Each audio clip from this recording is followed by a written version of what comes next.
Assalamualaikum. Waalaikumsalam, silakan masuk.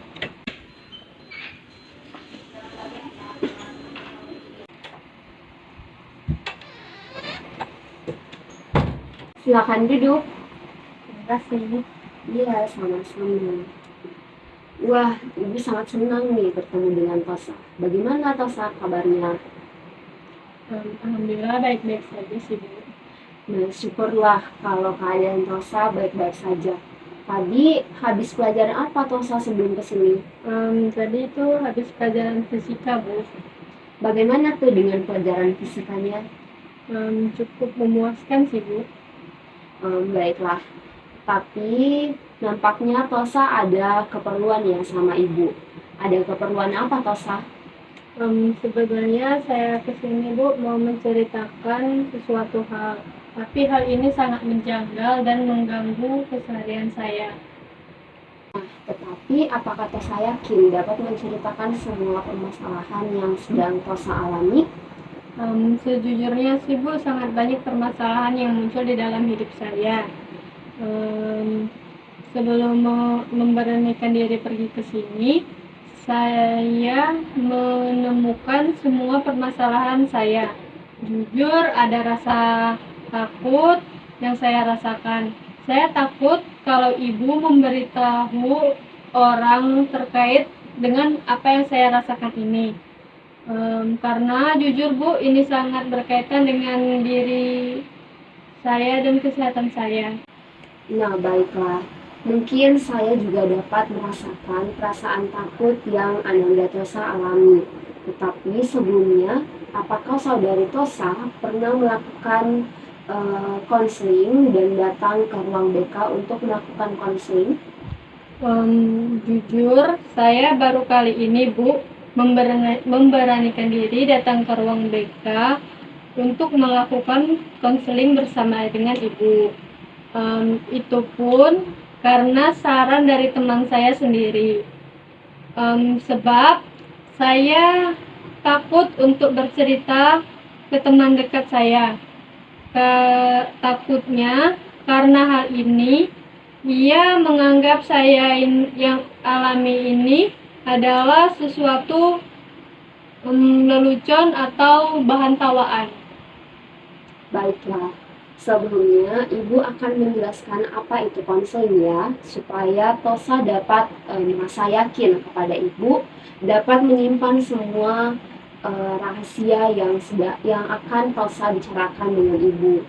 Nah, perlu juga Tosa tahu bahwasanya Ibu tidak akan membongkar rahasia Tosa tanpa persetujuan dari saudari Tosa sendiri.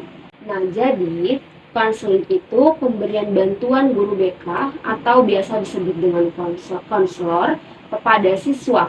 Nah, siswa ini biasa disebut dengan konseling guna untuk membantu konseli memecahkan masalah atau problem yang sedang konseli hadapi. Nah, sampai sini Tosa paham? Ya, Bu, saya paham. Nah, jadi tadi Tosa juga mengatakan bahwa ada rasa takut yang ada di benak saudari Tessa kan? Iya, Bu. Jadi dalam konseling ini dilandasi asas-asas yang harus diterapkan guru BK atau konselor. Nah, contohnya asas kerahasiaan, keahlian, kesukarelaan, kegiatan, kemandirian, dan masih banyak lagi asas-asas dalam bimbingan dan konseling. Jadi, saudari Tosa tidak perlu khawatir dengan hal tersebut, karena kita sebagai guru BK atau ibu ini sebagai guru BK sudah memiliki asas-asas kerahasiaan. Ibu tidak akan memberitahu siapapun terkait dengan masalah ini tanpa persetujuan dari Tosa sendiri. Nah, jadi bagaimana? Apakah setelah informasi-informasi yang telah Ibu sampaikan kepada Tosa dapat Tosa mengerti, dan apakah Tosa dapat menceritakan semua masalah yang sedang Tosa alami saat ini? Setelah Ibu menjelaskan sejauh ini, saya paham dan saya yakin cara saya untuk datang ke ruang BK ini ingin berbagi cerita dengan Ibu tentang permasalahan yang saya alami dan sudah sangat tepat dan benar.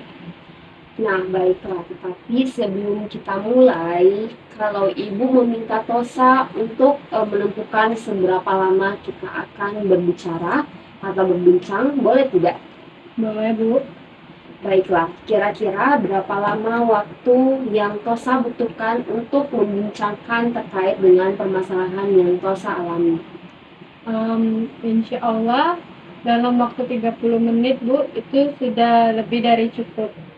Baiklah Tosa, jadi pertemuan kita ini akan dibatasi oleh waktu ya, kurang lebih 30 menit sesuai dengan yang ditentukan oleh Tosa sendiri. Nah, dengan adanya waktu yang singkat ini, maka kita sebaiknya benar-benar memanfaatkan waktu yang sudah ada ya. Nah, jika pada pertemuan pertama ini masalah Tosa belum terselesaikan, alangkah baiknya kalau kita mengadakan perjanjian untuk bertemu di pertemuan selanjutnya, seperti itu. Apakah Tosa setuju? Ya, Bu, saya setuju. Baiklah. Apakah Tosa dapat menceritakan apa yang menjadi ganjalan di hati Tosa saat ini? Jadi, Bu, saya akan menceritakan sesuatu terkait dengan masalah reproduksi, kesehatan reproduksi saya, Bu. Jadi ini kita akan berbicara terkait dengan kesehatan reproduksi ya. Apakah Tosa dapat menceritakan secara singkat dan menjelaskan terkait dengan masalah kesehatan reproduksi seperti apa yang ingin Tosa sampaikan kepada Ibu? Jadi gini, Bu, saya sudah 4 hari mengalami keputihan dan saya menjadi kurang nyaman. Baik, jadi permasalahan Tosa mengalami keputihan sudah 4 hari. Apakah Tosa merasakan gatal? Dan mohon maaf, apakah keputihan tersebut berbau? Tidak gatal dan tidak berbau, Bu, tetapi saya kurang nyaman saja. Baiklah Tosa, saya akan mencoba menjelaskan dan memberikan alternatif pemecahan masalah terkait dengan masalah yang Tosa alami ya. Tetapi nanti Tosa sendiri yang akan menentukan sikap dan langkah yang harus Tosa ambil terkait dengan masalah ini. Jadi perlu Tosa ketahui bahwasannya keputihan itu pada dasarnya cairan yang keluar dari vagina kita sebagai perempuan. Selain darah, baik berbau maupun tidak berbau ataupun gatal maupun tidak. Nah, penyebab keputihan secara normal yang dipengaruhi oleh hormon yaitu cairan berwarna putih, tidak berbau, dan jika dilakukan pemeriksaan laboratorium tidak terdapat kelainan. Nah, terdapat faktor lain selain hormon yaitu akibat kebersihan vagina yang tidak terjaga akan mempengaruhi terjadinya keputihan ya Tosa. Dan untuk mencegah terjadinya keputihan berulang yaitu harus selalu menjaga kesehatan vagina kita. Dan juga faktor yang berhubungan dengan perilaku pencegahan keputihan pada remaja meliputi beberapa hal, yaitu yang pertama penggunaan cairan pembersih vagina. Nah, yang kedua celana ketat, yang terakhir yaitu pemakaian panty liner. Nah, karena penggunaan cairan pembersih vagina akan mengganggu pH dan bakteri baik sehingga bakteri jahat berkembang, kemudian vagina akan rentan mengalami keputihan. Memakai celana ketat itu juga berpengaruh ya, Bu? Iya Tosa, karena pemakaian celana yang terlalu ketat juga dapat menghambat aliran udara sehingga keringat sulit terserap dan bakteri mudah berkembang yang akan menyebabkan keputihan. Keputihan ini bisa menjadi bahaya tidak, Bu, ketika sering mengalaminya? Jadi begini ya Tosa, keputihan sendiri terbagi menjadi dua, yaitu keputihan normal dan keputihan abnormal. Keputihan normal itu sendiri biasanya terjadi menjelang dan sesudah menstruasi, mendapatkan rangsangan seksual, mengalami stres berat, atau mengalami kelelahan. Adapun cairan yang keluar berwarna jernih atau kekuningan dan tidak berbau. Nah, selain itu, keputihan jenis ini juga tidak disertai rasa gatal dan perubahan warna. Keputihan semacam ini merupakan sesuatu yang wajar sehingga tidak diperlukan tindakan medis tertentu. Jadi begitu ya Tasa. Dan untuk keputihan abnormal itu sendiri disebabkan oleh beberapa hal, meliputi bakteri, jamur, benda asing, luka pada vagina, kotoran dari lingkungan, air yang tidak bersih, pemakaian tampon atau panty liner. Berdasarkan keluhan yang Mbak Tosa katakan di awal, mengalami keputihan, tidak gatal, dan tidak berbau ya. Ya, benar, Bu. Apakah sebelumnya Tosa pernah menggunakan cairan pembersih vagina atau sering menggunakan panty liner? Saya tidak pernah menggunakan cairan pembersih vagina, Bu. Tetapi panty liner pernah saya gunakan ketika sedang keputihan. Dan saya sering menggunakan celana ketat juga, Bu.